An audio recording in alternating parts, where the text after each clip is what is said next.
Retos del constitucionalismo, de la democracia y de la cultura jurídica a los 100 primeros días de la administración Trump-Vance-Musk. Vea que lo estoy poniendo entre comillas, ya vamos a ver por qué. Desde la separación de poderes, el control judicial, hasta la exploración espacial y la inteligencia artificial. Pues este fue el tema que expuse en una conferencia como profesor invitado aquí en la Universidad Sorbona de París, específicamente en París 1, Panteón Sorbonne. ¿En qué consistió? Bueno, esto mismo, en analizar cómo son los efectos. Pues los invito a que me acompañen. Esto es una campaña, una travesura académica que estoy haciendo en los estados, en los distintos estadios, en los distintos lugares y locaciones cercanas a la universidad.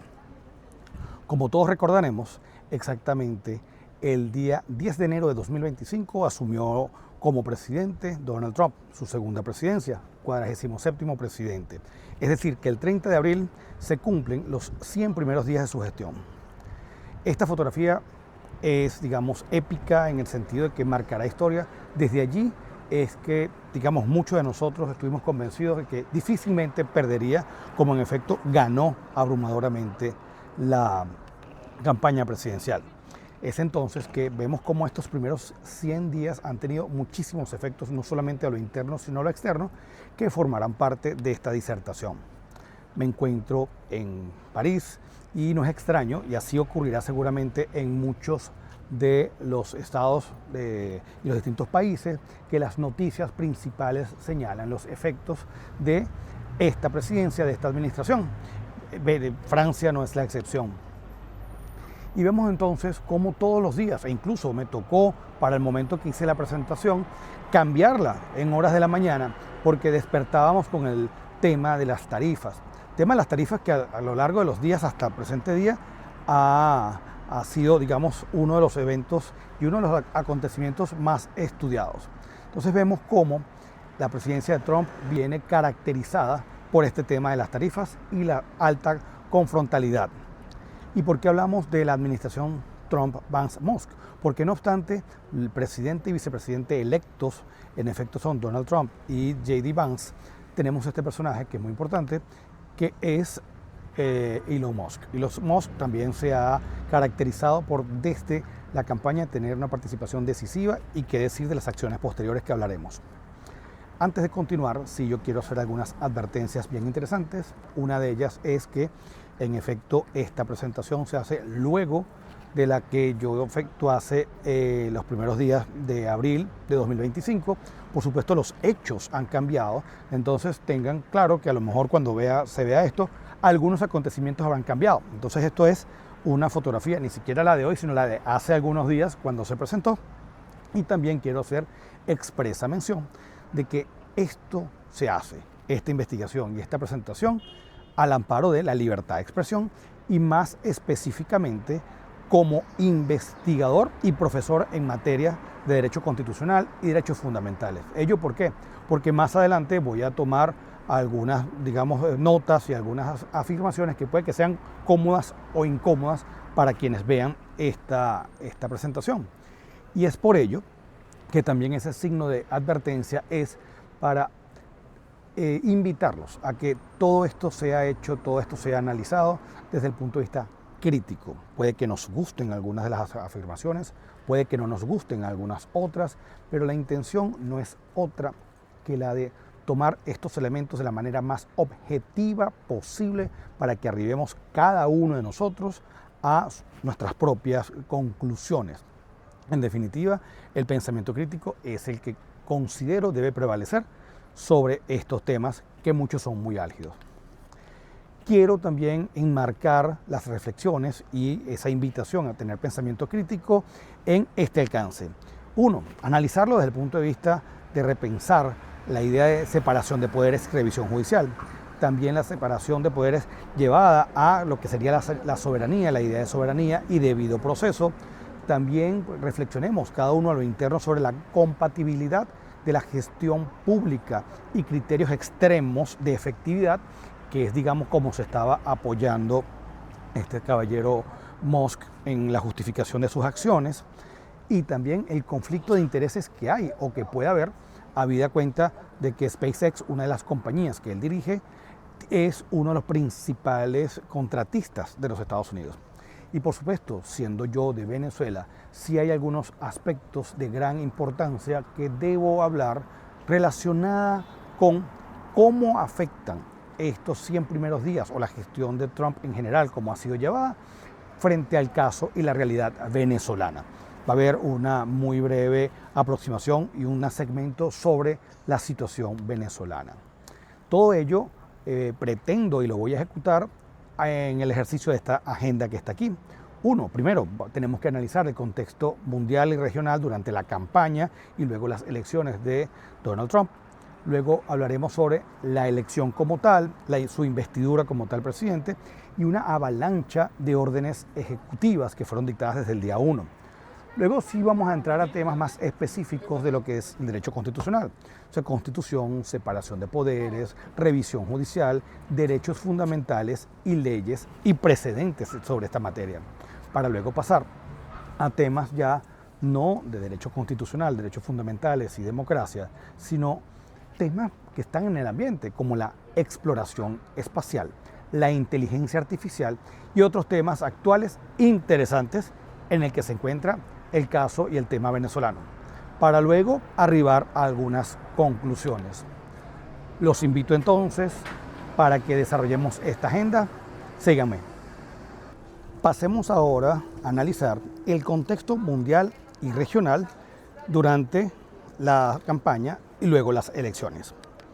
Y nos entendemos, recordamos que había unas situaciones muy puntuales que estaban en vigencia, aunque todavía continúan, pero que incidieron en la campaña en general y su apreciación tanto a lo interno como a lo externo. Entre las que podemos mencionar de manera muy general, la situación que tenía temas de política exterior, la situación Rusia-Ucrania, el tema de China, el tema del clima, el ambiente general.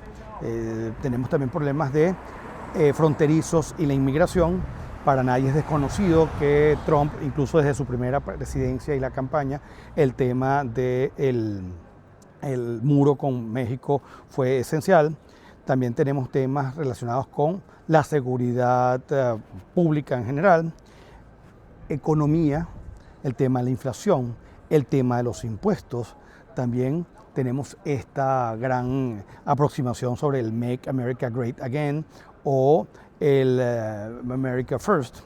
Y por supuesto hay temas que no podemos dejar por fuera, que era el de la cuestión cultural, como el de la agenda woke. Sabemos que fue algo muy frontal y muchas de las decisiones fueron para eliminar estas políticas que mucha gente las llaman progre, otros woke. Nuevamente quiero insistir, recordemos que puede que sea incómodo o no, pero aquí el tema esencial es tener la objetividad de estos temas. Vemos entonces como situaciones como los cargos judiciales en contra de Trump, el asalto al Congreso luego que pierde frente a Biden y por supuesto vemos cómo hubo una sucesión en la candidatura demócrata. Primero era Biden que corría por la reelección y fue sustituido por Kamala Harris. Se celebraron unos debates presidenciales, todo lo cual generó un contexto para que la posición, la postura, la candidatura de Trump fuese prácticamente indiscutible en cuanto a los resultados que en efecto se dieron. Vemos cómo temas, reiteramos, el de las fronteras, el Make America Great Again, el America First, han reafirmado una posición muy fuerte para el momento de la campaña. Y reiteramos nuevamente también el tema de Rusia, Ucrania y el conflicto, que ya tenía unos años escalándose y había la promesa de que acabaría la guerra en pocos días de tomar la decisión o tomar la presidencia, o el caso de Israel y Palestina, que son muy álgidos en el tema, digamos, global mundial. Recordemos que estamos aquí haciendo como un paneo entre la situación existente, tanto a lo interno, regional, como mundial. Y qué decir en los países ya del continente americano, entre los que podemos destacar las aproximaciones de Argentina, El Salvador, la situación con Nicaragua, Cuba. Y por supuesto, yo viniendo de Venezuela, tengo una muy particular, digamos, afición a estudiar tanto el contexto existente al momento de la campaña como hoy en día con ocasión a los 100 primeros días de gobierno. El caso de Venezuela, que señalo, vamos a ahondarlo un poquito más allá, tiene temas muy álgidos e importantes, como lo es la licencia de Chevron, también el de los TPS, las deportaciones y muchos más que los analizaremos en una sección aparte en esta misma presentación. Pasaremos ahora a hablar sobre la elección, la investidura y lo que yo he llamado una avalancha de órdenes ejecutivas y acciones presidenciales. Pues el 2024 es bien importante porque ha sido catalogado por muchos estudiosos en el año electoral, porque más de 40 elecciones presidenciales tuvieron lugar ese mismo año 2024. Pero ello no significa que estamos ante un año democrático. Por el contrario, muchas de esas elecciones han sido absolutamente criticadas y el Estado de Derecho ha sido incluso disminuido respecto de otros años anteriores. Ya vamos a hablar de eso.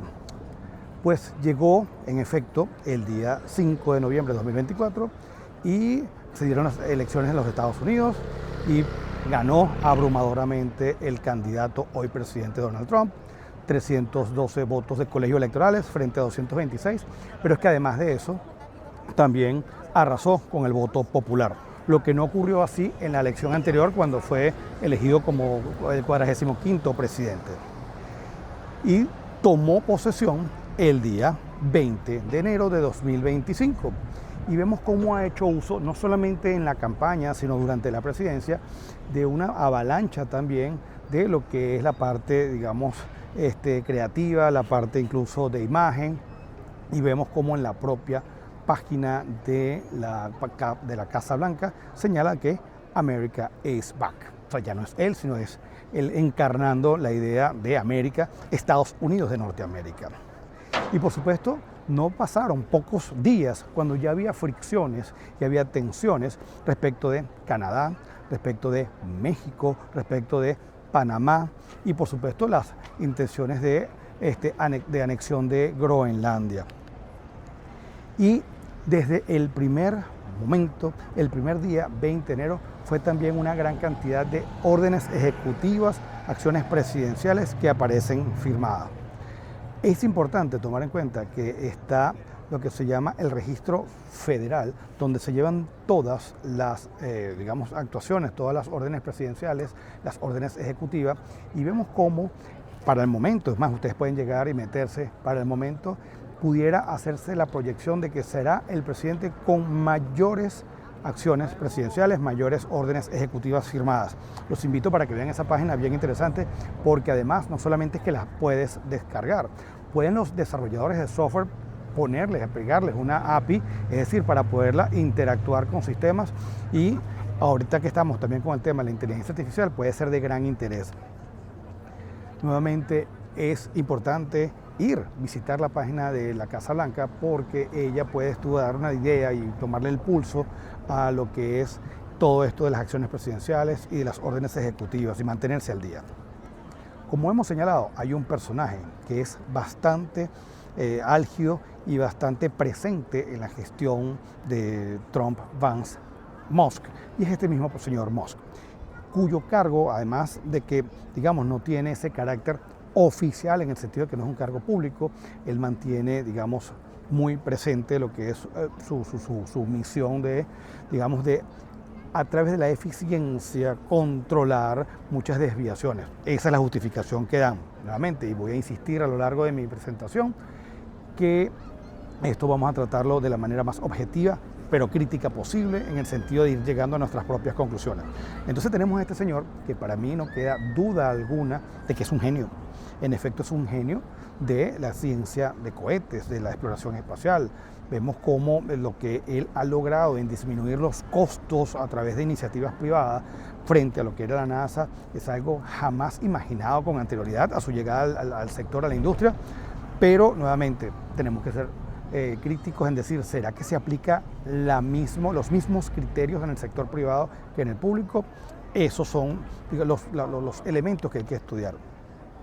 Y esta misión, esta foto me llama mucho la atención porque el propio Elon Musk estuvo aquí en estos edificios de la Sorbona en París hace ya unos años y habló sobre temas ambientales. Sería interesante si en el futuro pudiéramos contar con su presencia también aquí para poder, digamos, intercambiar ideas ya de otros temas. Temas de derecho público, derechos fundamentales, de constitucionalismo, de ciencias políticas, porque no deja de ser una persona bien interesante. Señor, bastante álgido, pero yo sí creo que también hay componentes de otros lados que lo adversan, que van a tratar de maximizar, exponenciar, visibilizar cosas que no son, incluso caer en exageraciones. No estamos diciendo que no sea polémico, no estamos diciendo de que hay que a lo mejor ser bastante crítico con las consecuencias de sus acciones, pero no deja de ser también un elemento importante para analizar el tema como ha sido tratado. En especial, esta práctica que digamos es muy similar, o digamos miren cómo en el tema del fenómeno en Argentina de Milei tuvo el de la motosierra, ¿no? De cortar. Parece que sería interesante que aquellas personas que lo han analizado puedan evaluar los números, resultados de Argentina como están, pero señalan aquellos que han estudiado cómo es la aproximación de Musk, que él tiene una práctica, una política que se llama slash first, fix later o later fix. ¿Qué significa eso? Cortar y luego arreglar. ¿Será bastante eficiente? ¿Será esa en la misma línea del sector público? El tiempo lo dirá, y estos son uno de los elementos que me gustaría traer para que analicemos el tema. Uno de los aspectos más importantes de esta gestión fue la creación de este departamento presidencial para la eficiencia gubernamental que está dirigido por el señor Musk. Desde los primeros días, de las primeras órdenes ejecutivas, las primeras acciones, este fue un tema que fue llevado y ha tenido, digamos, una actuación bastante álgida, bastante, digamos, cuestionada, entre ellas lo que fue el desmantelamiento del USAID, que es el Departamento para la Ayuda Internacional de los Estados Unidos de Norteamérica. Por supuesto, nuevamente hay personas que van a apoyar esta moción diciendo que en efecto se está liberando de muchos gastos y de mucha dimensión combatiéndose la corrupción. Hay aquellas personas que van a decir que por el contrario se está afectando muy profundamente programas que deben tener esa ayuda internacional y que solo, digamos, a través de esos programas y esa ayuda y ese dinero es que pueden conseguirse los reparos. El tema es que ha causado un choque, una impresión, unas tensiones en lo que es la administración pública de los Estados Unidos.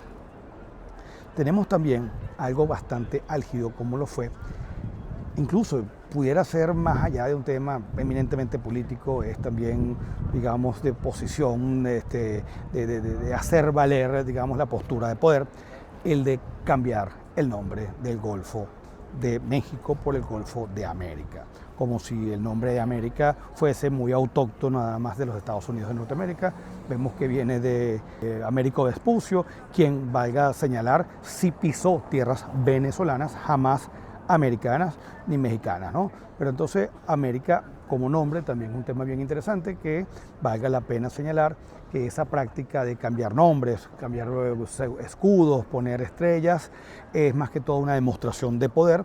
Por supuesto, viniendo de Venezuela, que nos cambiaron el escudo, la estrella, etcétera, hasta el uso horario una vez nos los cambiaron como a modo de capricho, no son más que caprichos de poder, y por eso que hay que estar muy pendientes de eso. Vemos entonces temas sumamente interesantes, como el de la suspensión de una ley, de la aplicación de una ley que castiga las prácticas corruptas en el exterior.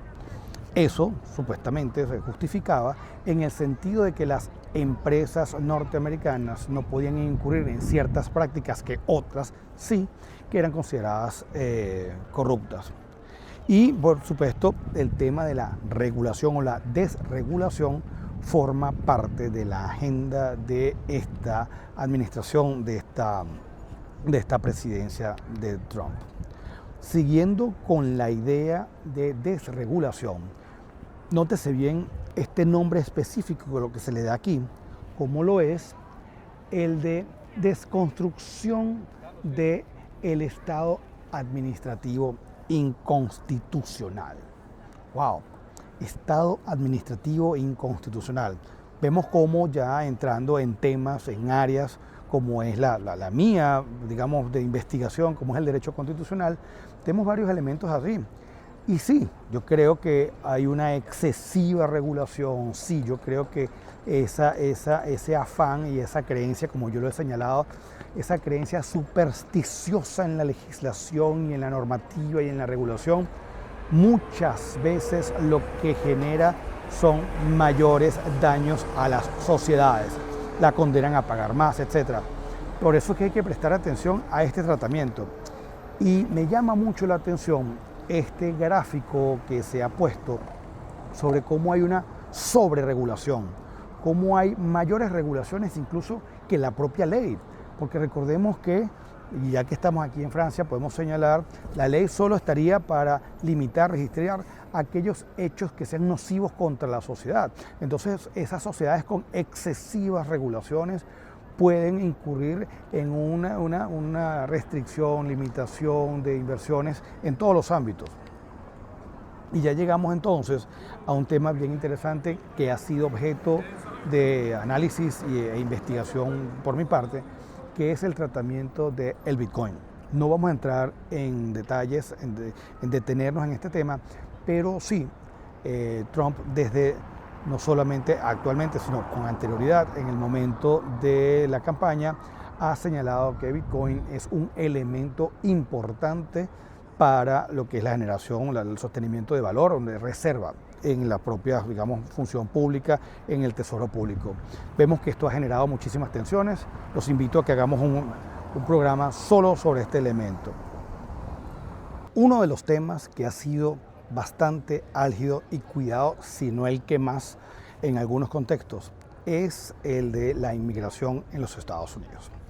Y es que desde que se asumió el poder, tomó el poder el presidente Trump, ha habido campañas que han sido calificadas incluso, y vamos a verla más adelante, como que nunca antes ocurrida, incluso en los peores escenarios en Europa, la Segunda Guerra Mundial, campos de concentración, incluso a esos niveles.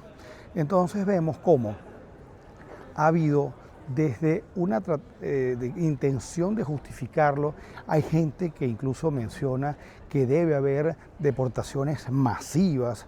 Ha habido momentos en los cuales se ha redadas generalizadas y se lleva gente fuera de los Estados Unidos, aviones militares se llevan a El Salvador, temas que nuevamente cada uno de estos puede ser determinante en cada uno de los trabajos que vamos a hacer con mayor profundidad. Pero lo importante aquí en el contexto es que se unen varias capas y una de ellas, a los efectos del caso venezolano, que vamos a desarrollar un poco más adelante, es el tema del tratamiento que se le ha hecho a este grupo organizado delincuencial que se llama el Tren de Aragua.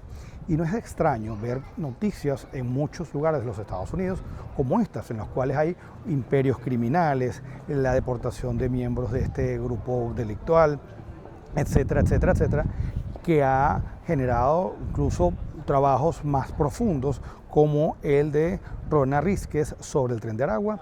No he tenido oportunidad de leerlo completo, simplemente algunas referencias. Rona, invitada para que conversemos sobre este tema tan importante.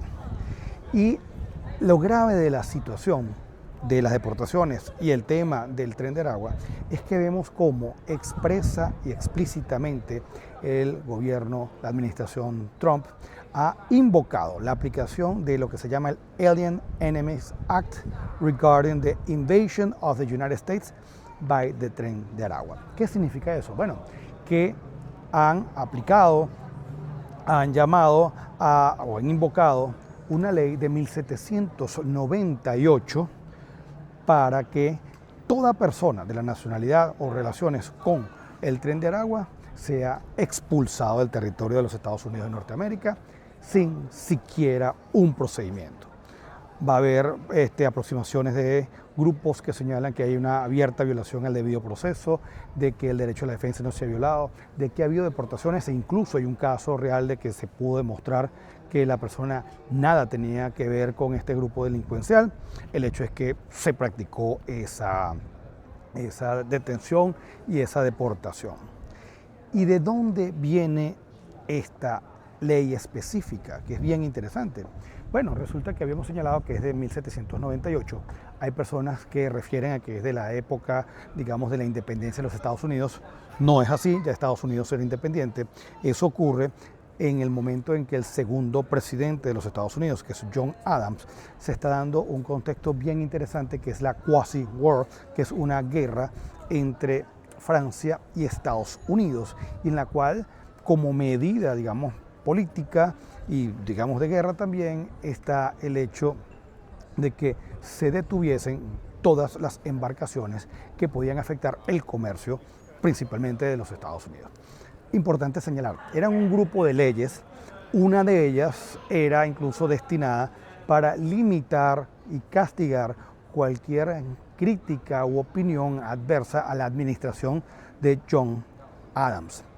Esa ley, que por supuesto fue, digamos, críticamente atendida, abordada por aquellas personas que defendían la libertad, en principio, digamos, máximo es la libertad de expresión en los Estados Unidos, contrariaba esos principios de la nación reciente que era los Estados Unidos de Norteamérica. Pero esa ley relativa a, digamos, detener, limitar la libertad de expresión frente a la gestión de Adams, tenía, digamos, una duración prevista y se extinguió. No así esta de los enemigos extranjeros de los Estados Unidos. Nunca tuvo una aplicación, digamos, material real. Vamos a ver más adelante un antecedente jurisprudencial de los años 40. ¿Y por qué es importante esto? Porque, y aprovechando que estamos aquí en Francia y en París, porque resulta que cuando se independiza los Estados Unidos, era una monarquía en Francia, recordemos Luis XVI. Pero luego, cuando se instaura la República, luego de la Revolución Francesa, hay ciertas consecuencias y ciertos principios que no le gustaban y no le eran muy convenientes a los Estados Unidos. Por eso es que entonces vemos que hay esas tensiones y sale esta ley. ¿Y por qué es importante mencionarla ahorita? Porque como vamos a ver más adelante, los contextos eran absolutamente distintos en cuanto a lo que eran los estados en esa época versus lo que son los estados hoy. Y pudiéramos cuestionarnos si se aplica de la misma manera. Mientras tanto, estamos viendo noticias como esta, que invoca la ley de 1798 para expulsar centenas de miembros del gang del grupo Tren de Aragua, pero también hay un tema bien importante que nos va a llamar la atención, que es una decisión de un tribunal federal del Distrito de Columbia de Washington. Resulta que emite una orden judicial, una decisión suspendiendo la deportación de unos vuelos, a través de unos vuelos militares que iban de Estados Unidos, creo que precisamente de Texas específicamente, a El Salvador. Y bueno, la administración Trump simplemente no le prestó atención a esa orden judicial y luego señaló que ya estaban en el aire y que no podían devolverse. Pero aquí lo importante es lo siguiente: ese tema que se está desarrollando sobre la sensación sobre cómo estas personas que tienen un régimen no de ciudadanía, no de residencia, sino que están principalmente en este régimen temporal de protección, pudieran ser entonces perseguidos y se sienten en la necesidad de salir corriendo de los Estados Unidos a otros destinos. Y bueno, ¿cómo será su futuro en aquellos otros lugares donde están siendo perseguidos y amedrentados? El tema es entonces que tenemos el caso venezolano respecto de las deportaciones y el tema de la aplicación de esta ley especial de 1798 como un elemento esencial para estudiar la democracia y la constitucionalidad de estas acciones. Este ciudadano que está aquí, este juez, James Boasberg, es quien dicta esa decisión. Nuevamente, reiteremos y señalemos, es un juez federal, de la jurisdicción federal. Recordemos que en los Estados Unidos tú tienes, digamos, regímenes estadales, cada estado, y uno federal. El presidente de los Estados Unidos es, digamos, una institución federal. ¿Y por qué es importante esto? Porque más adelante vamos a hablar sobre algunas decisiones judiciales de la Corte Suprema de Justicia, que cuando habla de separación de los poderes, no solamente las ramas del poder público en cuanto a legislativo, ejecutivo, judicial, sino también federal, estatal, incluso hasta tribal, cuando está en la época de las tribus. Entonces vemos que este señor James es el Chief Justice en el Distrito de Columbia. ¿Y por qué es importante? Bueno, porque el presidente Trump no está prestando atención a estas decisiones judiciales. Y esto se agrava incluso aún más con declaraciones como las que hace el vicepresidente Vance en cuanto a que los jueces no se les estaría permitido controlar las acciones legítimas de poder del presidente Trump. Esto es una formación muy, muy grave proveniente de un vicepresidente y más en el entorno de lo que es el derecho constitucional y el constitucionalismo, que es para controlar el poder y no como instrumento del mismo. Entonces vemos cómo existen estas aproximaciones de que el propio presidente de los Estados Unidos, entonces, ante esta decisión que les incómoda, pide el impeachment, es decir, un procedimiento en sede legislativa en el Congreso de los Estados Unidos para remover a este juez cuya decisión les incómoda. Y en efecto fue dictada una resolución que inicia el procedimiento de impeachment contra este juez en el Congreso de los Estados Unidos y está secundada en este momento, habría que hacerle seguimiento, por 22 diputados. Importante destacar aquí, bueno, que resulta que lo que se señala es que este juez federal estaría contrariando su propia juramentación en cuanto a defender la Constitución y hace mención específica tanto de las deportaciones como del Tren de Aragua, como de los riesgos que supuestamente acarrearía este grupo criminal en cuanto a la invasión de los Estados Unidos, y menciona expresamente esa ley de 1798. Pero aquí lo importante, y no quiero caer en un spoiler, menciona de esta sentencia del 21 de junio de 1948, en la cual señala que en efecto podrían practicarse esas detenciones y deportaciones sin ningún procedimiento. Es el caso Lutke versus Watkins. Tome nota de esto, más adelante lo vamos a ver, pero para no hacerles spoiler, sí hay una decisión de la Corte Suprema de Justicia en cuanto a la aplicación de esta ley de 1798 sin procedimiento a las personas que estás deportando.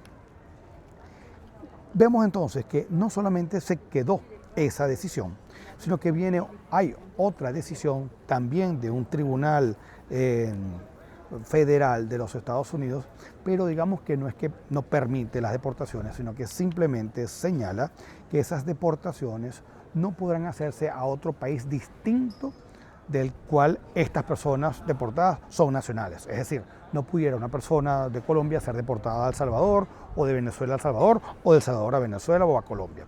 Entonces vemos que este juez que dicta esta decisión es Brian Murphy, es del estado de Massachusetts, pero en jurisdicción federal. Aquí tenemos ejemplar, si quieren, escríbanme, yo les puedo remitir ejemplar de esa decisión para hacerle seguimiento. También es importante desde el punto de vista del derecho constitucional. Y aquí lo importante también es que ante estas, digamos, críticas o resistencias del poder presidencial, del presidente, frente a las decisiones judiciales, el Chief Justice de la Corte Suprema de Justicia, que sería el equivalente al presidente de la Corte Suprema de Justicia de los Estados Unidos, digamos, sin mencionar expresamente al presidente Trump, señala que no puede, digamos, permitirse que se cuestione las decisiones del Poder Judicial. ¿Y por qué todo esto es importante? Porque ya vemos que hay incluso decisiones o declaraciones del presidente Trump que señala de que, bueno, él es la ley federal. Es decir, la ley soy yo. temas ya más que superados en ciencias políticas y en derecho constitucional. Esa aproximación del gobierno de las leyes, más allá del gobierno de las personas. Y señala expresamente el presidente Trump que va a llevar el caso a la Corte Suprema de Justicia. Y lo va a llevar a la Corte Suprema de Justicia, y ya mencionamos que está este Chief Justice John Roberts, presidente de la Corte Suprema de Justicia. Presten atención a este nombre de este juez, de este magistrado, porque va a ser esencial. La conformación hoy de la Corte Suprema de Justicia de los Estados Unidos, recordemos que son 9 magistrados, son vitalicios, etc. 4 están hacia un lado ya más conservador, del cual pertenece Roberts, y 3 a un tema ya más liberal. Vemos que es importante porque en la toma de decisiones se verá, digamos, cómo esas aproximaciones van a hacerse presentes en las discusiones de las sentencias. Pero es que tampoco podemos olvidar que el presidente Trump ha de alguna manera avanzado en esa interacción con la conformación de la Corte Suprema de Justicia, y vemos cómo aquí señala directamente a el Chief Justice Roberts, llevándonos todo esto a una posición a repensar, a reflexionar sobre la idea del lawfare. Así como está el warfare, que son los estados de guerra, el lawfare es la utilización de las instituciones judiciales con fines, digamos, económicos, políticos, ideológicos, etc. No es muy extraño en sociedades, tenemos el caso venezolano, en la cual la justicia es un instrumento, digamos, de poder, más allá que para dirimir legítimamente controversias. Y nos preguntamos si existen algunos antecedentes, algunos precedentes similares en los Estados Unidos de Norteamérica sobre lo que está pasando aquí ahorita, o, digamos, para poderlos entender de mejor manera. Y encontramos, bien interesante, la historia, el contexto de este presidente, que fue Andrew Jackson, quien fue el séptimo presidente de los Estados Unidos entre los años 1829 y 1837. Tomemos en cuenta estas fechas porque van a ser bien importantes para desarrollar luego otras cosas que vamos a hablar. ¿Y quién fue este presidente, muy importante presidente en términos de lo que vamos a hablar? Andrew Jackson. Andrew Jackson es quien está presente en uno de los billetes de mayor circulación, como lo son el billete de $20 de los Estados Unidos de Norteamérica. Es un presidente, ha sido una persona bien interesante porque fue el primer presidente que sufrió un atentado en contra de su vida. Los cuentos dicen de que incluso él se enfrenta contra su agresor y lo golpea con un bastón, etc. Y vean cosa curiosa, el hecho de que esté en un billete de tanta circulación como el de 20, tiene algo de a lo mejor hasta curioso en el sentido de que él estaba en contra de un banco central, de una moneda exclusiva de los Estados Unidos. Es decir, cosa, digamos, bastante paradójica, que estando en contra de los bancos centrales, y como vamos a ver, el segundo banco de los Estados Unidos de Norteamérica es el que aparece allí. Pero es que también es conocido por un momento, una situación muy, muy lamentable desde algún punto de vista, importante el estudio, la manera objetiva, cómo fue la movilización, el desplazamiento de las comunidades indígenas, principalmente lo que era la nación Cherokee. La nación Cherokee fue desplazada de sus lugares y eso es lo que se conoció el Trail of Tears o Camino de Lágrimas, porque muchísimos de los miembros de esta comunidad Cherokee, de esta nación Cherokee, fallecieron en esta movilización. ¿Y por qué es importante? Y digamos, personalmente me llama la atención en las fechas, porque fue durante la presidencia de Andrew Jackson cuando un importante autor francés, como lo fue Alexis de Tocqueville, tuvo la oportunidad de vivir en los Estados Unidos de Norteamérica.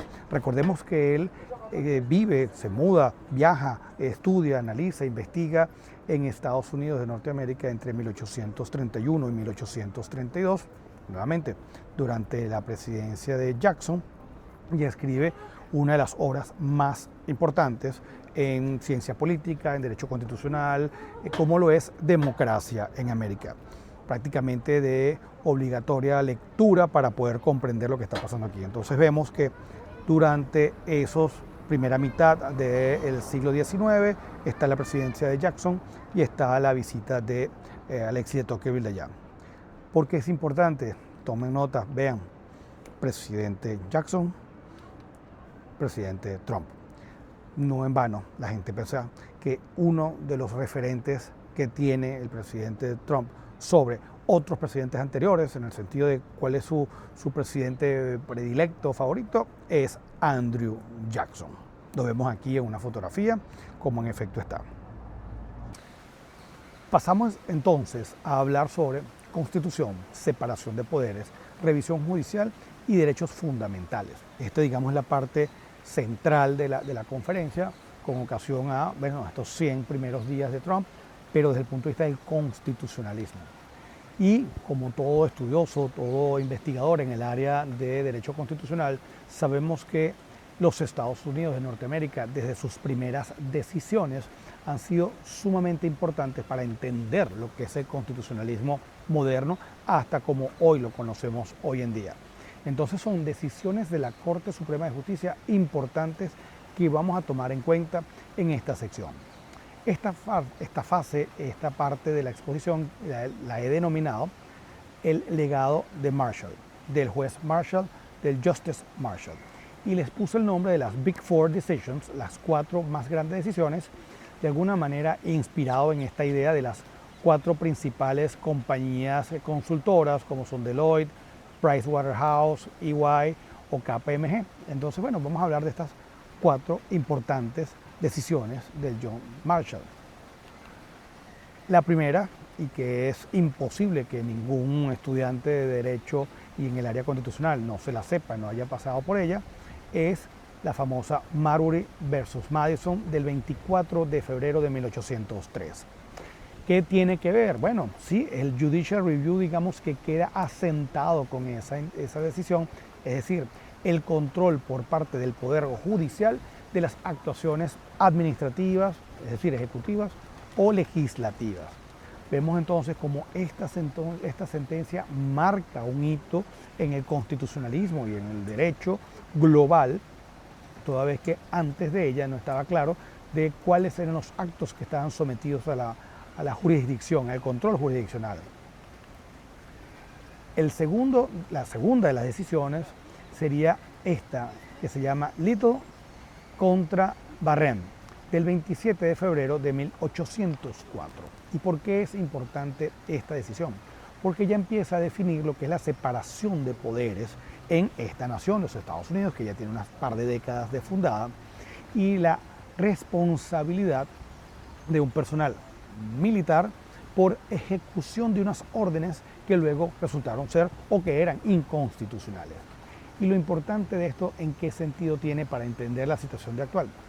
¿Se acuerdan que hablamos de la situación, el quasi-war entre Estados Unidos y Francia, que dio lugar a la ley de 1798, que es a su vez la que está siendo esgrimida, presentada para las deportaciones del Tren de Aragua?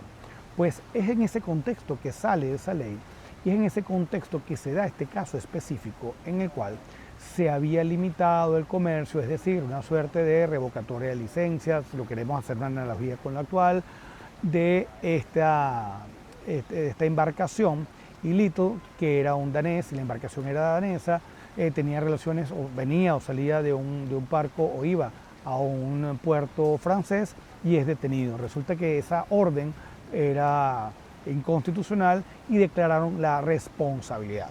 Aquí lo importante nuevamente es entender aquella separación de poderes y que el sometimiento del ejercicio del poder, y principalmente ejecutivo, es un tema de derecho constitucional. La tercera sentencia de estas 4 que estoy mencionando del juez Marshall es esta muy importante, ya la vamos a ver por qué, a pesar de que ya sumamos algo, que es la famosa sentencia McCulloch versus Maryland del 6 de marzo de 1819. ¿Y qué tiene que ver esta sentencia? Y vamos a detenernos un poco aquí.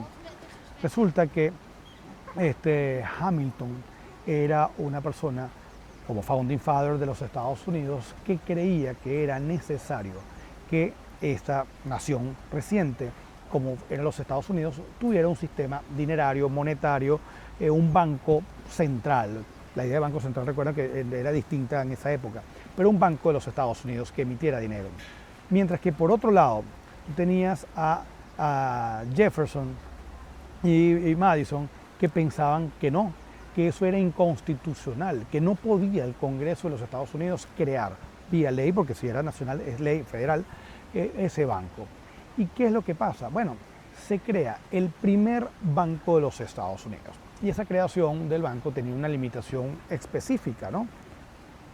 ¿Qué pasa? Cae, digamos, se extingue el banco por expiración natural del transcurso del tiempo fijado de su duración y bueno, no hay ningún problema. Pero ¿qué pasa? Nuevamente sale un segundo banco, el segundo banco de los Estados Unidos, y este caso llega a la Corte Suprema de Justicia por intenciones de Maryland de decir de que mira, eso era inconstitucional porque tenía que cobrarle a la emisión de dinero de los Estados Unidos, y sale esta decisión que tiene que ver con separación de poderes, ya digamos no solamente legislativo, ejecutivo y judicial, sino también en lo que es federal y estatal. Y declara que es absolutamente constitucional esa ley que crea el segundo banco de los Estados Unidos, es decir, el equivalente a los bancos centrales de hoy. ¿Por qué es importante esta sentencia? Bueno, les había comentado que Alexander Hamilton sí estaba de acuerdo en la existencia de un sistema dinerario, bancario, un banco central en los Estados Unidos, mientras que Jefferson y Madison no, y lo consideraban inconstitucional. Bueno, se expira, termina el primer banco, viene el segundo, viene esta decisión y luego toma posesión nuevamente como presidente este señor que habíamos hablado ya, Andrew Jackson. Andrew Jackson consideraba, igual que Jefferson y Madison, que era inconstitucional, pero ya tenías esa decisión, que había sido dictada por Marshall, y le dijo, bueno, ¿qué hacemos si es constitucional? Se fue a una situación eminentemente práctica, fáctica, y retiró los dineros, los fondos, los depósitos del gobierno federal en ese banco. Por supuesto, luego llegó la expiración natural y se extinguió. Es decir, que no obstante existía una decisión que se pronunciaba sobre la constitucionalidad del segundo banco de los Estados Unidos, hizo caso omiso prácticamente, fácticamente, el presidente Jackson retiró los depósitos y bueno, feneció. Es decir, que no tenía mayor respeto por la decisión de la Corte Suprema de Justicia. Y la cuarta decisión del juez Marshall, que forma parte de estas Big Four que he hablado, es Worcester versus Virginia, del 3 de marzo de 1832, y tiene que ver con la nación Cherokee y el hecho de que estaban siendo, digamos, desalojados, movilizados de sus tierras. Recordemos que esto también se da durante la presidencia de Jackson. Y esta sentencia se pronuncia sobre la nación Cherokee. Tienen una jurisdicción, son una nación. Habla también de la separación de poderes, pero no solamente en federal y estatal, sino también tribal. Esta nación tiene derechos más allá, o más allá no, sino que en una capa distinta a la federal y a estatal. Y habla también de la soberanía. Hay, digamos, una soberanía federal, una soberanía tribal. Este presidente Jackson, su intención era, digamos, la movilización de estos habitantes originarios, como era la nación Cherokee.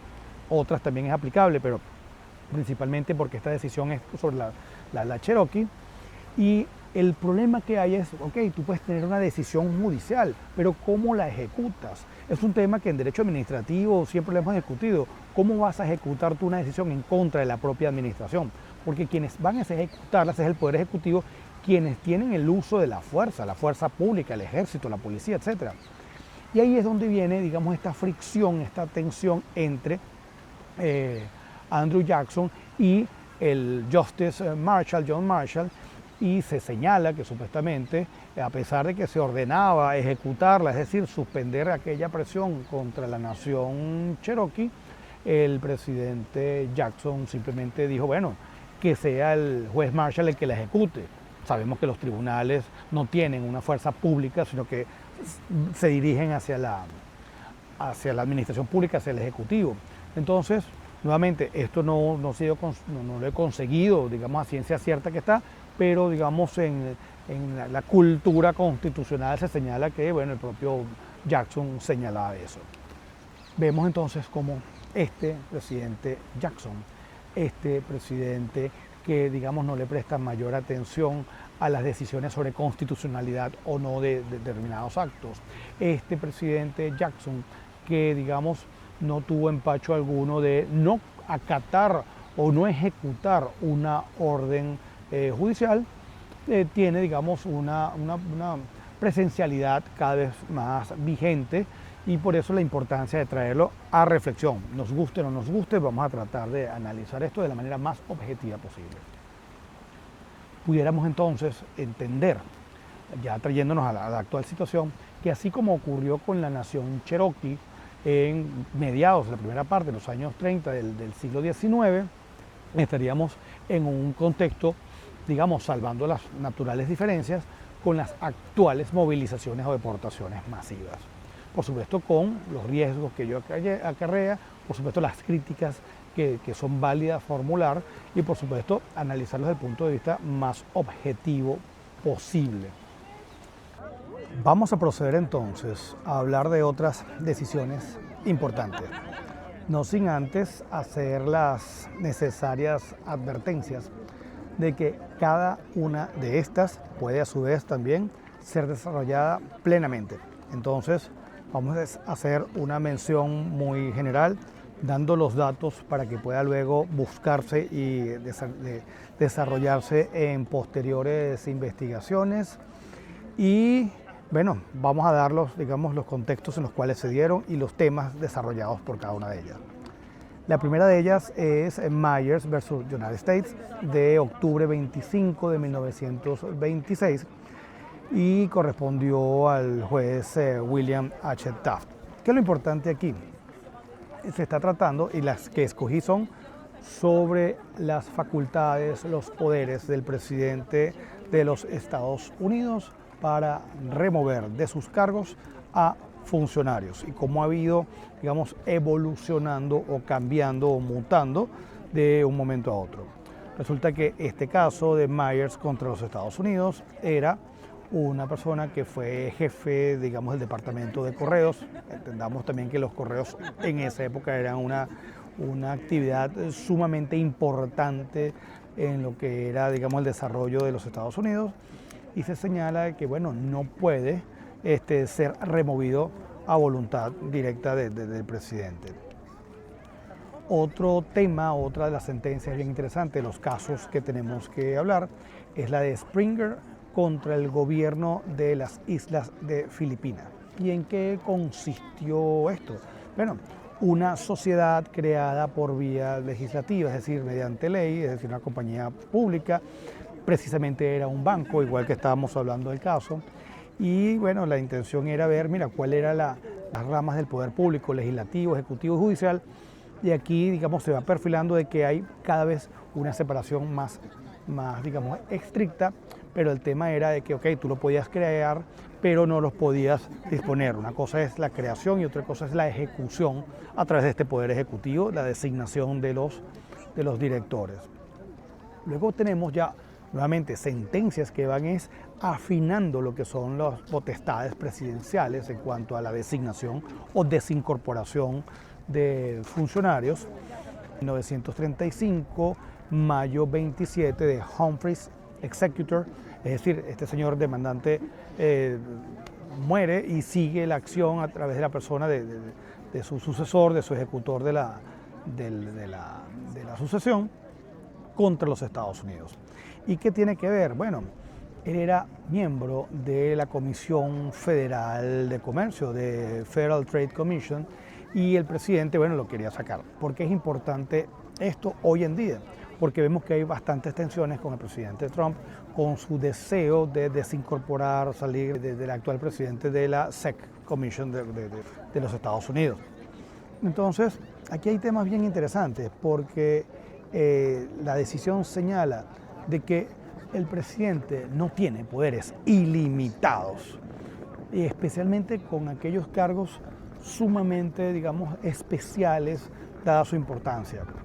El presidente entonces va a ir adecuando su función en que él puede designar y puede remover de sus cargos a funcionarios, digamos, de menor rango, pero estos que son designados por, digamos, del Congreso, etcétera. Y viene también un tema que se va a ir desarrollando, que es aquellas funciones que son cuasi judiciales o cuasi legislativas de estas otras ramas del poder público. Luego hay otra sentencia que bien vale la pena destacarla porque, digamos, señala uno de los cimientos de lo que es el derecho administrativo de los Estados Unidos, que es Citizens to Preserve Overton Park versus Volpe.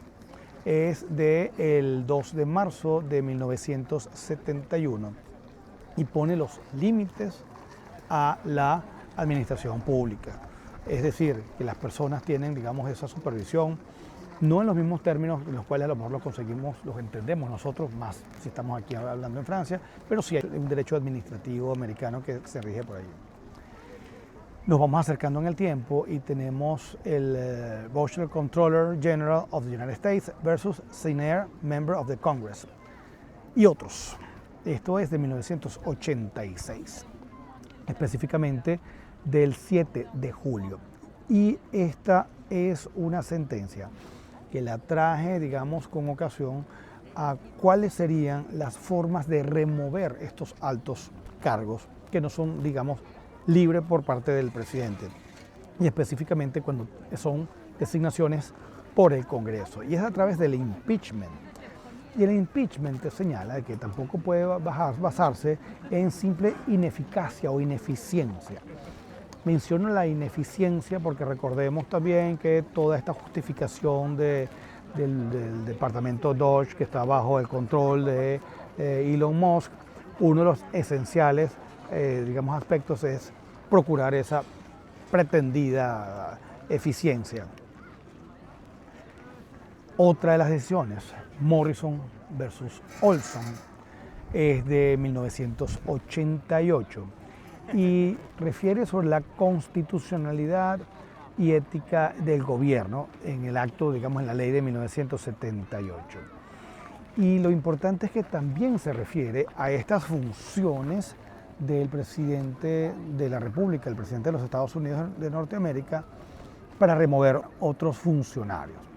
¿Y por qué es importante esta decisión? También la traigo. Porque hay un voto salvado del juez, el Justice Scalia, que hace referencia a, digamos, esos fundamentos, esas decisiones primeras de la Corte Suprema de Justicia.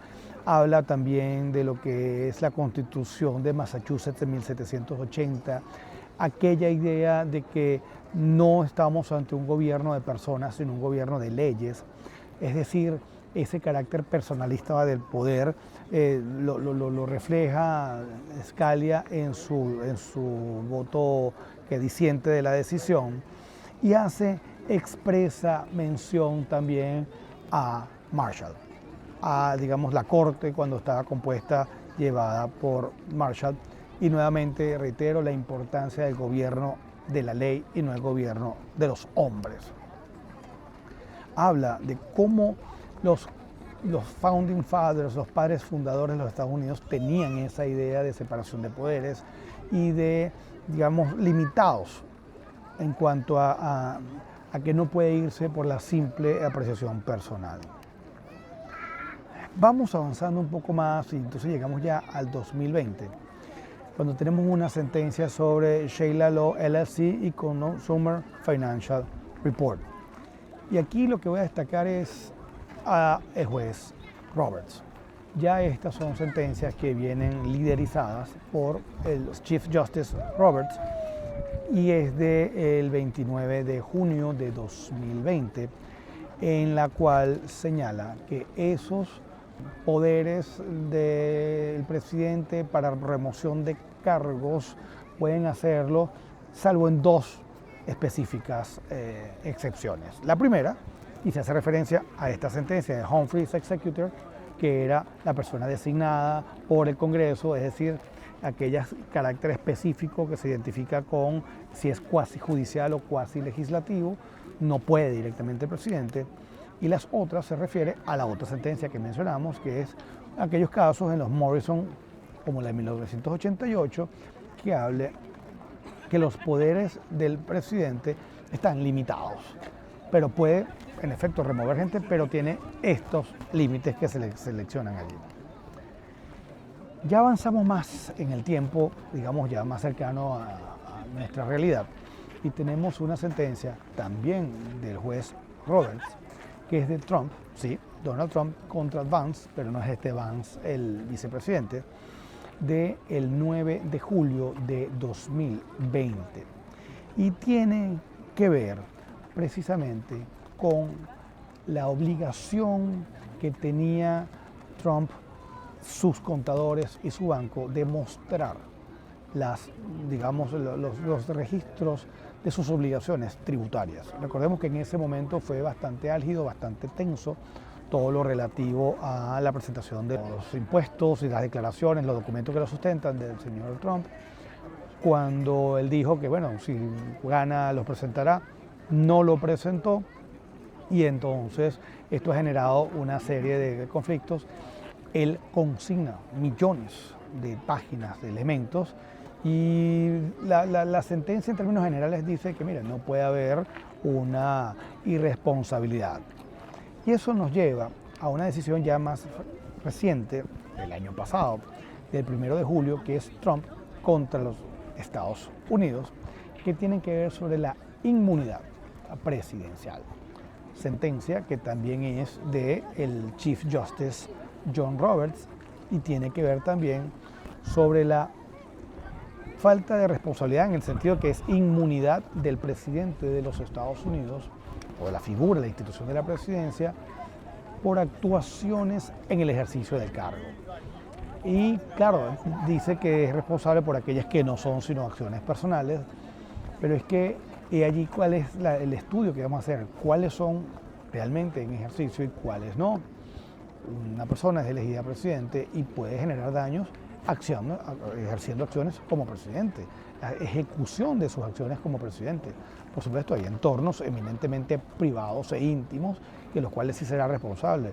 Pero entonces esto, digamos, como he escuchado yo de personas, envalentonan a la idea, a la institución del presidente, independientemente quienes la estén ejecutando.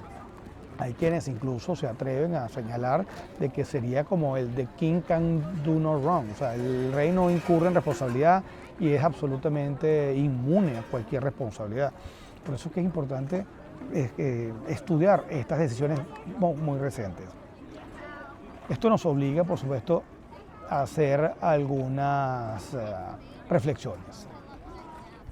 Leídas esas decisiones de la Corte Suprema de Justicia y más recientemente estas que le corresponden al Chief Justice Roberts, John Roberts, es tiempo de hacer algunas reflexiones. ¿En qué sentido? Bueno, es que ya ha habido bastantes pronunciamientos, acercamientos, estudios, opiniones en cuanto a que no solamente que la democracia en los Estados Unidos y a nivel mundial está en riesgo, sino que ya incluso se habría perdido lo que es la idea de democracia en los Estados Unidos. Noticias van, noticias vienen, pero la línea, digamos, fuerte es así. Hay quienes abiertamente lo apoyan. Nuevamente aprovecho este espacio para advertir que podemos estar en contra, podemos estar a favor. El llamado es a tener elementos suficientes para que cada uno de nosotros cumpla esa misión de introspección y pensar. Entonces, ¿cómo salvar la democracia? ¿Está en riesgo o no? La idea es que partamos nosotros a entenderlo con una profundidad mayor. Se ha acrecentado más el tema de los riesgos de la democracia o el constitucionalismo, y vemos que casos emblemáticos como el de la Universidad de Harvard son emblemáticos, como he señalado. Tenemos opiniones como el de la profesora Jackson, Vicki Jackson, que habla sobre el ataque de la administración de Trump hacia el conocimiento, hacia las universidades, pero también hay opiniones como las de la separación de poderes que se están viendo afectadas. Es impresionante ver la cantidad de noticias, sabemos que algunas pueden estar sesgadas, otras no, pero la realidad es que estamos ante momentos muy complejos, vemos cómo los casos están llevándose a nivel judicial, hay independencia, no hay independencia, la importancia que va a tener el Chief Justice John Roberts en todo esto. Él va a estar, digamos, en algún momento potencial y eventualmente de manera reciente tendrá que tomar decisiones como las que están aquí. El presidente Trump, imagino que tiene eso en mente y hará, digamos, valer su postura, las presiones que sean necesarias para poder justificar sus acciones. Y esto me recuerda mucho una conversación que tuvimos el gran amigo Antonio Canova, el profesor Xavier Philippe, que es gracias a él que estoy aquí invitado en la Sorbona, y un importante autor que es John Kane, cuando nos expuso y presentó su libro Los nuevos despotismos. ¿Y por qué esto? Porque incluso en ese mismo momento el presidente Trump estaba, digamos, ya de salida en el ejercicio de su 45ª presidencia de los Estados Unidos y él decía, bueno, no lo llamaba por su nombre, le decía el 45º. Él decía, mira, esto ya es un despotismo, ya es lo más parecido a un totalitarismo. Y cabe preguntarnos eso, no solamente respecto a los Estados Unidos, sino de nuestros países.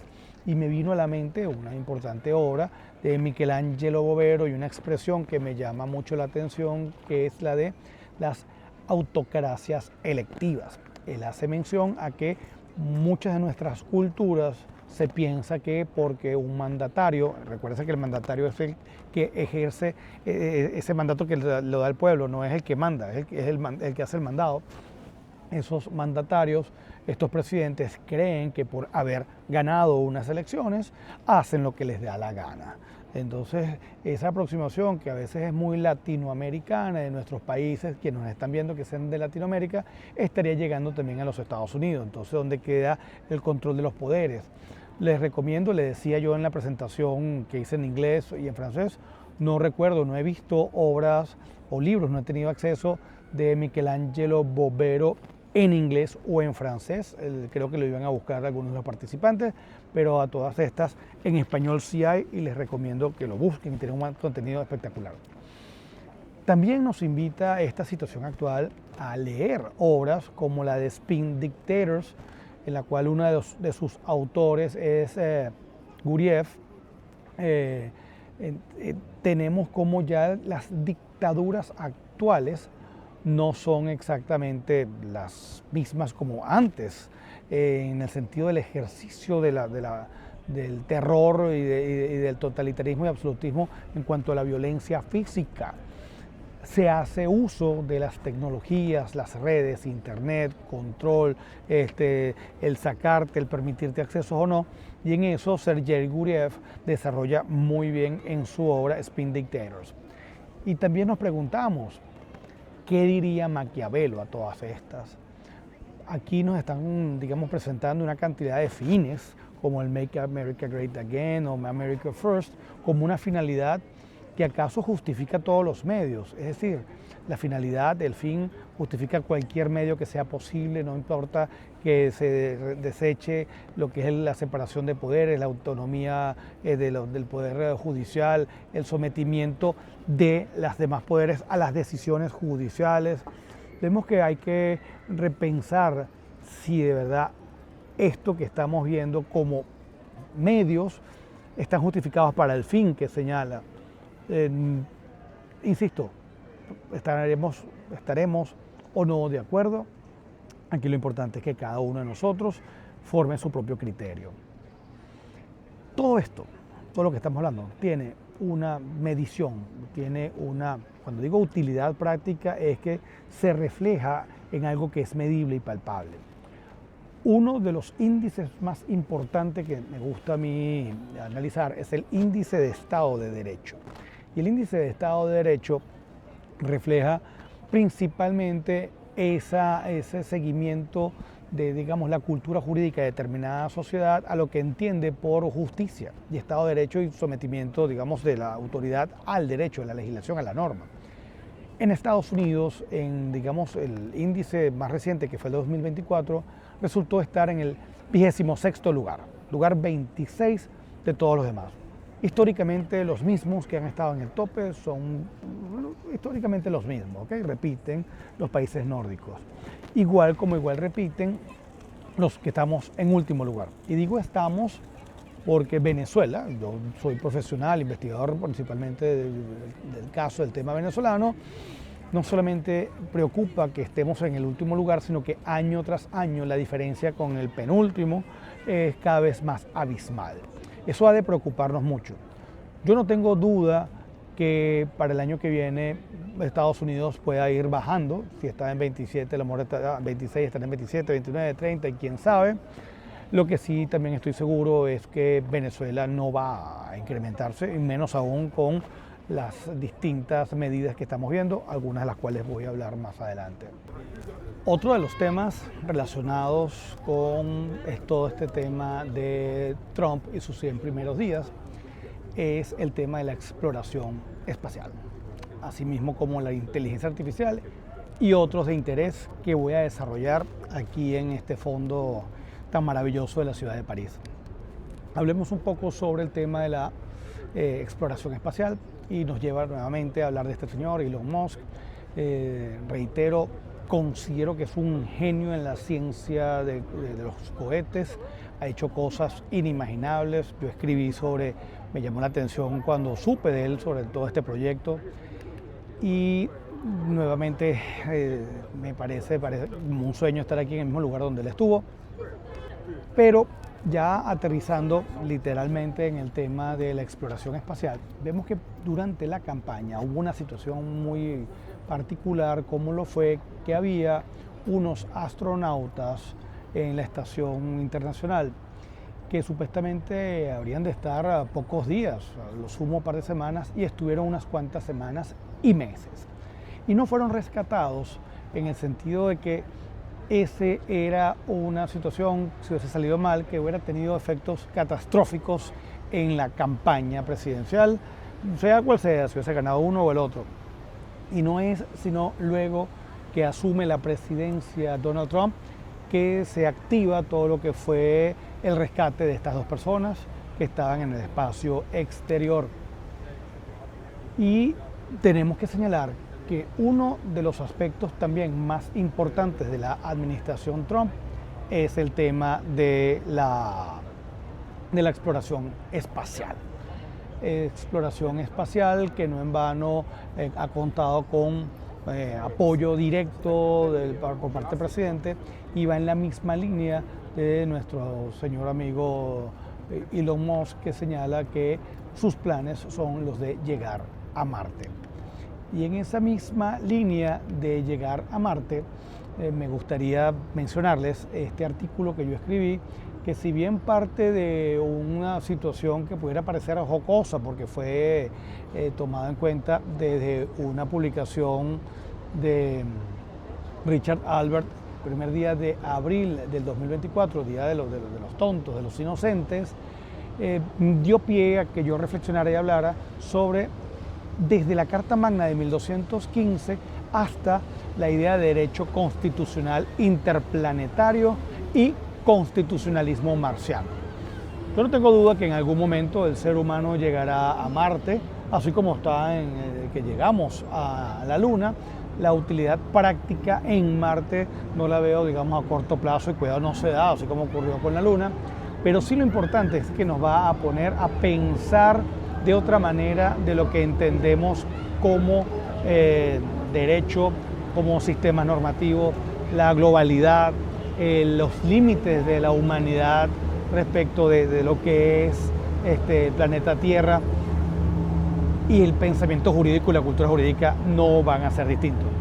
Les pongo aquí está el QR con el cual pueden descargar ese artículo, y menciono expresamente al señor Elon Musk, y coincide incluso la publicación de este artículo con el día del cumpleaños de él, que es el 28 de junio. Yo escribí esto el 28 de junio, se los recomiendo y me gustaría de verdad sus opiniones que sean bastante críticas e incluso fuertes, porque me interesa nutrirme de lo que puedan pensar.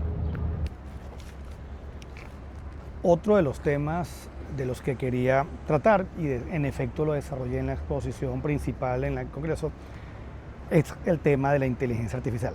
La inteligencia artificial para muchos de nosotros no es más que unos instrumentos para hacer dibujitos, para preguntarle cosas, pero podemos recordar cómo el día 11 de febrero, también aquí en París, digamos que fue la inauguración, la primera puesta en escena fuerte del vicepresidente J.D. Vance en el Summit, en la cumbre sobre la acción de la inteligencia artificial. Y uno de los temas que fue tomado en cuenta fue esa muy fuerte postura de señalar que, bueno, que los Estados Unidos serán los pioneros en inteligencia artificial, y lo unió a un tema de regulación. ¿Por qué nuevamente estamos en el tema de la regulación? Porque la regulación o la sobreregulación, como también vamos a ver, no voy a hacer spoiler aquí, puede generar que haya poca inversión en determinadas industrias. Y la inteligencia artificial es un tema que atañe no solamente un tema económico, patrimonial, sino de mucha seguridad.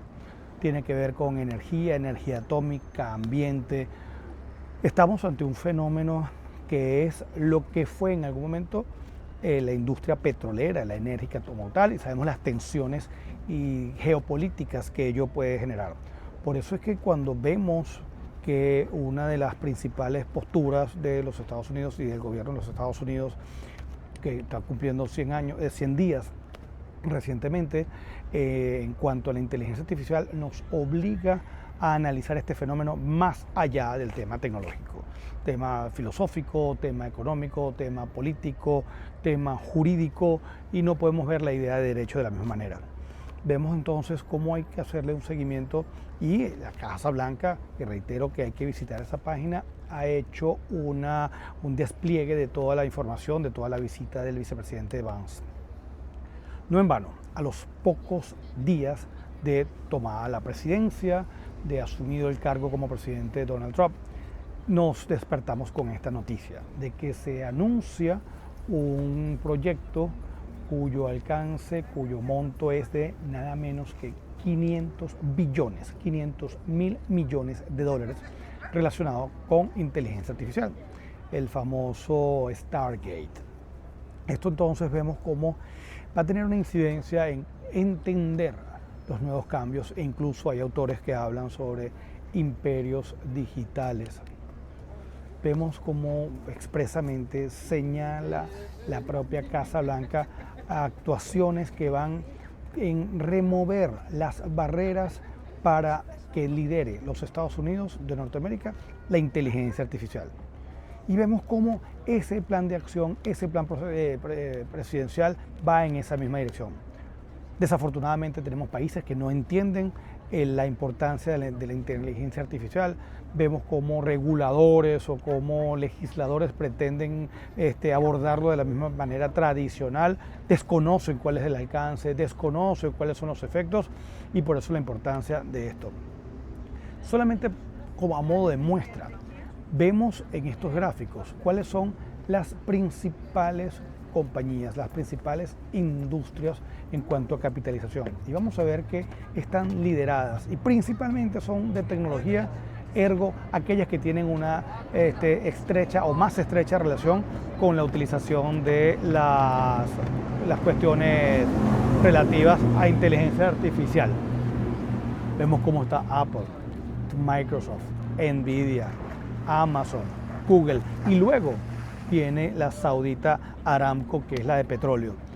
Industrias como las finanzas, seguros, como banca en general, el petróleo, ya no están en los primeros lugares. Son empresas relacionadas con tecnología y la digitalización y digitización de las relaciones humanas. Ergo, tenemos que estudiar la inteligencia artificial como un fenómeno que va a venir a cambiar la humanidad. Y es en ese sentido que luego de mi participación en la facultad, digamos, de Derecho, y hablando de Derecho Constitucional, participé en el Sorbonne Center para la Inteligencia Artificial, en un programa que fue una semana intensiva en la cual hablamos de neurociencia, hablamos de regulación, hablamos de creación artística, de verdad que es un mundo maravilloso. Incluso hay proyectos sobre musicología medieval. Esto es un fenómeno que viene a cambiar muchísimas cosas. La aproximación mía, la manera con que yo lo abordé, tenía que ver principalmente con la idea de legisprudencia y la inteligencia artificial y ese cambio que va a estar desde el punto de vista de la cultura jurídica de quién es el hacedor del derecho. Ya el hacedor del derecho no va a ser el legislador tradicional como lo conocemos, y menos que éste pretenda normar y legislar sobre estos fenómenos que se rigen por otros parámetros normativos. Y encontrándonos frente al Palacio de Justicia, hacia allá queda la Corte de Casación, hacia el otro lado queda el Consejo de Estado y Consejo Constitucional, instituciones que son esenciales estudiar para formar nuestra cultura y pensamiento jurídico. Paso a hablar sobre el tema de Venezuela. Y lo hago además de en ejercicio de la libertad de expresión como derecho fundamental, con la capa adicional que da la libertad de cátedra. Libertad de cátedra, de investigación y de promoción, que reitero, la intención no es otra que la de que cada quien que vea esto lo vea con la finalidad de crearse su propia idea, concepto y conclusiones sobre la realidad venezolana. Y también la hago en ejercicio de este proyecto personal que es el derecho de hacer ruido, que lo que busca es que de manera crítica pensemos y evaluemos las instituciones jurídicas cualquiera que sean. Tuve la oportunidad de estar aquí hace 3 años exactamente, en abril del 2022, y el tema que traté fue la idea de constitución en la historia de Venezuela y qué podemos aprender de ella. Y 3 años después, esas reflexiones sirvieron para armar esta que estoy haciendo de la realidad del presidente Trump a los 100 días de su mandato, pero es que también pudiéramos de alguna manera tener el caso venezolano. Así como teníamos la presentación de los 100 primeros días de Trump, pudiéramos hablar también de los 100 primeros días, retos del constitucionalismo, democracia y cultura de la administración de Maduro. Y vea que lo pongo también entre comillas, porque así como puse entre comillas Trump, Vance y Musk por Musk, en este caso lo pongo entre comillas porque hay personas que podrán referirse como la administración de Maduro como un régimen, sea presidencia, sea administración, nos guste o no nos guste, es una realidad que él está allí. Lo importante es que analicemos varios, digamos, capas de cómo se ven afectados, que van desde las elecciones presidenciales del 28 de julio, los resultados, la toma de posesión y por supuesto consecuencias internas y externas que conllevan esta presidencia de Trump. El caso de Venezuela no es fácil, es bastante complejo, hay muchísimas aristas, pero me concentraré básicamente en el tema de Chevron, que es de gran interés, solo mencionarlo en el sentido de que cada uno de estos se va a desarrollar o se puede desarrollar de manera independiente y a profundidad. Esa no es la intención, simplemente es visibilizarlo y traer algunas reflexiones. El tema también de los TPS y las deportaciones. También tenemos el tema del Tren de Aragua y por supuesto lo de la Asamblea Constituyente que se está pretendiendo ahora traer. El tema de Chevron. Bueno, el tema de Chevron es complejo. Los venezolanos que lo están viendo lo conocen. La intención de esta lámina fue para otras personas que no son venezolanos y es relacionado a la suspensión de las licencias que se le había dado o continuado a Chevron para operar a Venezuela, y habría sido como manera de que en Venezuela se celebrasen unas elecciones transparentes, democráticas y libres, lo cual no ocurrió. Llegó Trump al poder y vemos como esa continuidad la firmó, la suscribió el gobierno de Biden. Automáticamente, bueno, no automáticamente, pero dentro de estos primeros 100 días se revocó y se le dijo a Chevron, no puedes. Efectos de esto, bueno, no va a entrar dinero a Venezuela, independientemente a que vaya o no a la administración directa del Ejecutivo, pero el hecho es que estamos ante una situación que va a tener efectos materiales. A eso le unimos también en el contexto internacional el tema con Guayana y el territorio en reclamación. porque resulta que ExxonMobil también tiene desarrollos en esa franja, en esa sección de terreno que está bajo disputa y van grandes tensiones. Eso va, digamos, a tener una situación de tensión permanente. Y llegamos al tema del TPS, ¿no? Los Temporary Protection Status de muchos venezolanos. ¿Cuál es? Que si ya per se es muy complejo el tema de la inmigración y en el caso de Venezuela tiene casi 8 millones de venezolanos fuera del territorio. Esto nos ubica en una situación tan grave como situaciones de guerra, como el tema de en Siria, pero sin tener una guerra formal. ¿Por qué es importante tomar en cuenta esto? Bueno, porque resulta que ante la situación real que está pasando en los Estados Unidos, hay quienes lo catalogan de persecución incluso hasta étnica, cerca de 600.000 personas venezolanas están en esa situación. Y están en esa situación de TPS que no se habría continuado.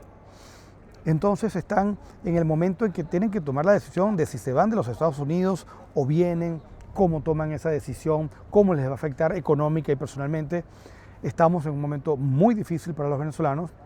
Por supuesto, hay que analizarlo con la objetividad. Sabemos que es difícil mantenerse objetivos en situaciones como esta, pero hay que analizarlo y así hay que hacerse.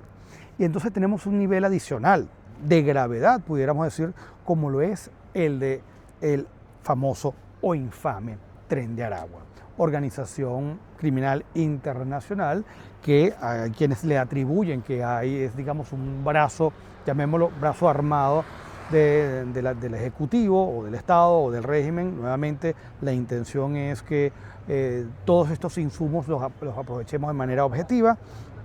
Y tenemos que Estados Unidos saca esta ley que habíamos comentado con anterioridad, que es de 1798, que es sobre enemigos extranjeros y su expulsión, haciendo referencia directa a el caso del Tren de Aragua. Tren de Aragua que se ha desarrollado en toda Latinoamérica y ha tenido bastantes estudios.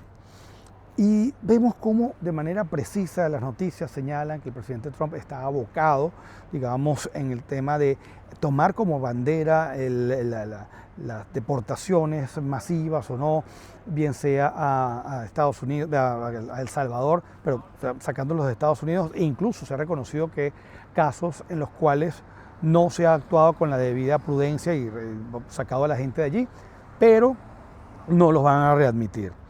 Son retos que tenemos. ¿Se acuerdan que hablábamos de que sobre esta ley, específicamente el caso Lutke, se pronunció la Corte Suprema de Justicia de los Estados Unidos?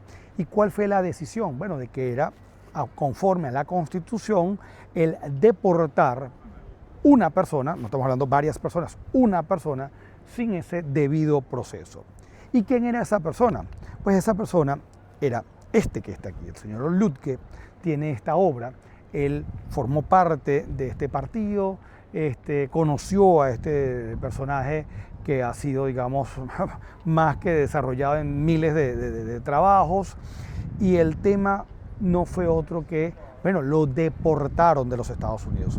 Y por supuesto, ante la resistencia de acatar o la impugnación de esa decisión, llega a la Corte Suprema de Justicia de los Estados Unidos y dice, mira, esa deportación.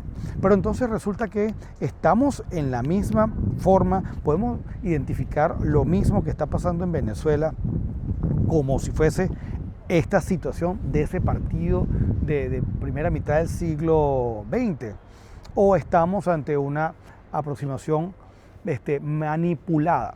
Mi invitación, léanse esta decisión, yo la tengo, escríbanme nuevamente.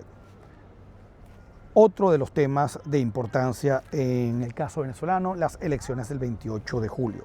Las elecciones del 28 de julio se celebraron, no solamente se llegaron a ellas con gran número de irregularidades en cuanto a, entre otras, lo que fue el permitirle a venezolanos fuera del territorio nacional a votar.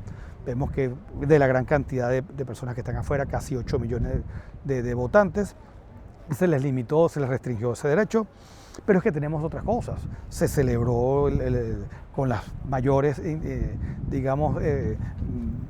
barreras, etcétera, se celebraron y los resultados no fueron otros que por un lado, una perspectiva es que gana la reelección el señor Nicolás Maduro y por la otra, que habría ganado o que ganó Edmundo González con 7.7 millones por un lado y 3,3 por otro lado, básicamente.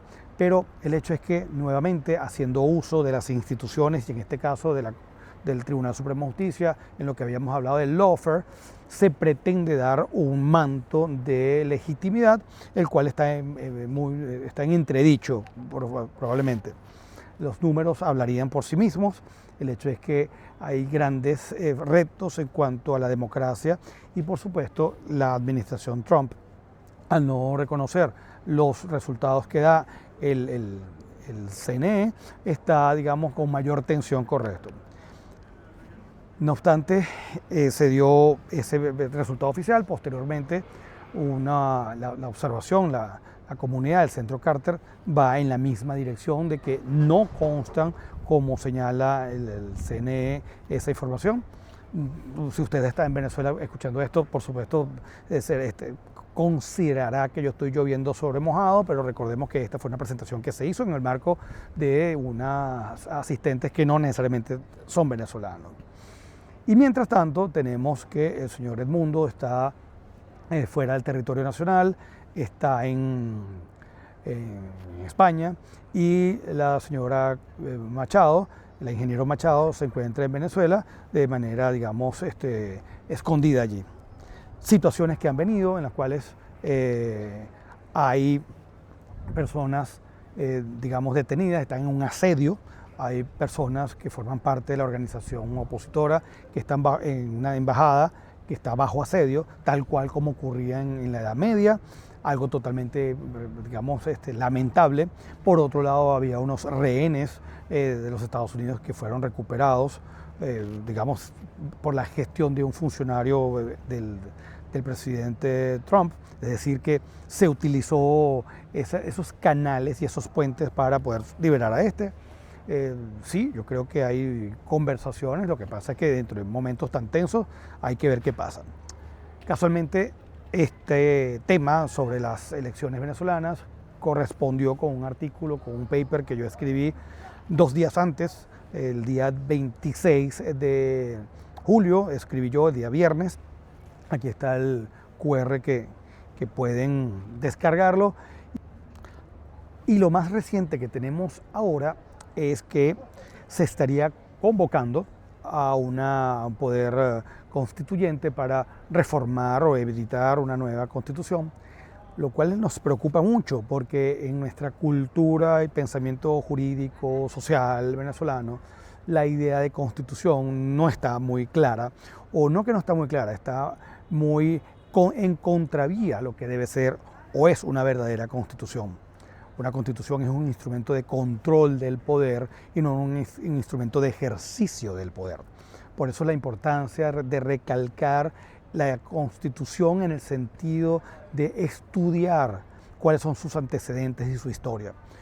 Han podido notar que mi presentación, más que ir dirigida a especialistas y estudiosos o investigadores de derecho constitucional, van para una población general para advertir la importancia de estudiar todo esto. ¿Y por qué quiero destacar y llamar la atención sobre esta convocatoria o pretendida convocatoria a una Asamblea Nacional Constituyente, a un proceso constituyente? Porque yo creo que, como he venido desarrollando, hay que analizar lo que es un derecho constitucional y lo que es una constitución. Y eso nos invita a repensar lo que señalaba Giovanni Sartori cuando hablaba de las constituciones fachadas, que no son constituciones en realidad, sino que sirven es como instrumento para ejercicio del poder y no para su control. Y en esa misma línea, en esa misma idea, tenemos que repensar, y los invito a que vayan pensando en cada una de estas frases que voy a mencionar, estas ideas que voy a mencionar, a ver qué les suenan. Las constituciones escritas, las constituciones no escritas, constituciones de papel, constituciones fachada, constituciones fuertes, constituciones débiles, constituciones formales, constituciones vergonzosas, constituciones autocráticas, constituciones democráticas, constituciones de plastilina, constituciones chatarra, constitucionalismo chatarra o constitucionalismo vandálico o vandalismo constitucional. Desafortunadamente, esas son las ideas que nos vienen a la mente cuando estamos en sociedades que no entienden, no terminan de aceptar que la Constitución es un logro de los pueblos frente al poder para controlarlo. Por eso es que estas reflexiones son y vienen desde la realidad venezolana, pero son aplicables también a lo que está pasando en los Estados Unidos, al igual que muchos de nuestros países.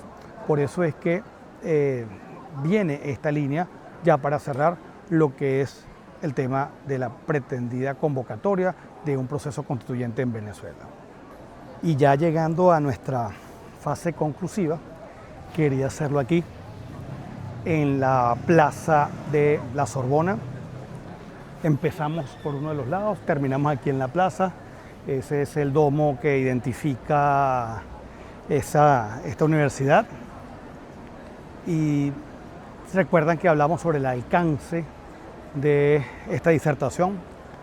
Como vieron, no lo desarrollé punto por punto, lo que quería ir elevando, despertando esos temas para que cada uno de nosotros se sienta animado a investigar un poco más y los llevemos a esa parte. Otra de las razones por la cual quería terminar expresamente aquí es que si bien esta universidad ha tenido visitantes importantes, álgidos, controversiales, hemos tenido también esta universidad ha tenido también la visita de personajes políticos esenciales. Tal fue el caso del presidente Theodore Roosevelt, quien estuvo aquí exactamente hace 115 años, porque fue en el mes de abril, es más, para el momento que se está cumpliendo esto casi que es el mismo día, el 21 de abril de 1910, y dio un discurso espectacular que se llama La ciudadanía en una república, y en la cual hay un extracto que es El hombre en la arena, que se los recomiendo leer. Hice lo propio días previos a presentarme aquí porque eso inspira muchísimo. Y como verán, son más las preguntas que quedan que las respuestas. Y esa fue la intención de generar esa curiosidad para poder revisar, repensar lo que son las instituciones constitucionales, para repensar lo que es la justicia constitucional, las cortes constitucionales, el Estado de Derecho, la separación de poderes, el control judicial y el debido proceso. Estamos en momentos en los cuales pudiéramos empezar a hablar del legado de los dos Juanes. Ya habíamos hablado de John Marshall o los dos Johns, pero ahora viene el de John Roberts. Gran responsabilidad recae en este Chief Justice de la Corte Suprema de los Estados Unidos, en momentos en los cuales instituciones importantes del derecho constitucional y de la democracia están en juego. Invitación también es para que promocionemos la cultura constitucional y jurídica más allá de la simple práctica jurídica. Pero eso sí, libre de populismo constitucional, libre de constitucionalismo salvaje, libre de constituciones de plastilina, libres de vandalismo constitucional o constitucionalismo chatarra. Debemos evitar la sobreregulación y, ¿por qué no?, atrevernos a pensar a un proceso, sí, real, sincero, de desregulación. Evitar el sobrecumplimiento, el overcompliance, que es otro fantasma al cual hay que ver con mucha atención, porque no pensaron en el descumplimiento o decompliance, palabra que si bien no existe formalmente, todos entendemos en qué consiste también. Debemos también advertir sobre la intervención o intervencionismo grave de regulaciones en iniciativas privadas y libres, que esos son los caminos para crear la prosperidad. Claro, hay que hacerlo respetando los derechos fundamentales. Gran preocupación también por un fenómeno muy global que se está viendo, que es la depredación fiscal y prácticas impositivas expoliatorias. Resulta que muchas veces el gasto público, muchas veces estas inversiones sociales, lejos de ayudar, lo que hacen es que condenan a las futuras generaciones. ¿Por qué no pensar también en sistemas normativos alegales, entendiendo estos como aquellos sistemas normativos distintos a la creación política de los estados a través de legislación, pero tampoco estamos hablando de estas regulaciones, son sistemas que se autorregulen? También temas de departamentos, oficinas o agencias para la transformación digital.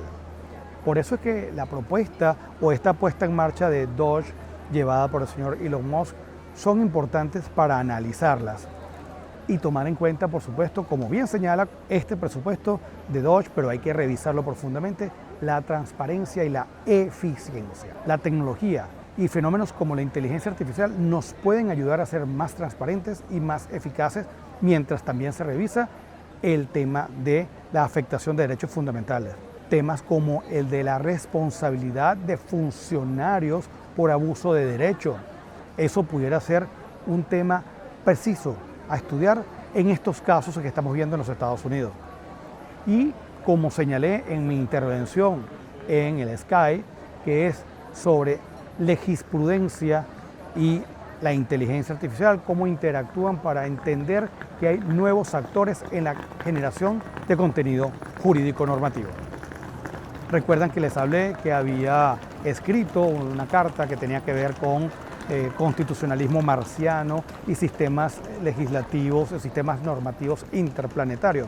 Pues resulta que, bueno, yo sí etiqueté personalmente a este señor Elon Musk con el deseo de intercambiar algunas ideas. Sé que es un señor álgido, complejo, pero por ello fue que escribí unas cartas certificadas y se las envié. Cartas que no han llegado, es más, han dado la vuelta al mundo. Aquí pueden hacer el seguimiento de las mismas. Llegaron, bueno, pasaron por Texas, por Washington, por Nueva York, por Abu Dhabi, por muchos lugares y está de vuelta en el continente americano. Y una segunda carta también, refiriendo a la primera, porque tuvo oportunidad de estar muy cerca de donde él estuvo allí en Washington, pero bueno, no ha sido recibida. Aquí les dejo entonces también los QR en los cuales lo puedan ver. Y ya, para terminar, en esta hermosa plaza, quiero leer textualmente la traducción de este ciudadano que dio un discurso así, Theodore Roosevelt, que reza así: el buen ciudadano en una república debe, ante todo, ser capaz de valerse por sí mismo.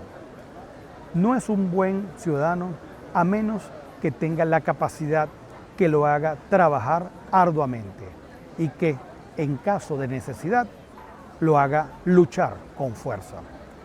El buen ciudadano no es un buen ciudadano a menos que sea un ciudadano eficiente. Pero si la eficiencia de un hombre no está guiada o regulada por un sentido moral, entonces, cuanto más eficiente sea, peor será y más peligroso para el cuerpo político. Theodore Roosevelt, 21 de abril del 1810, en la ciudad de París. 27º presidente de los Estados Unidos.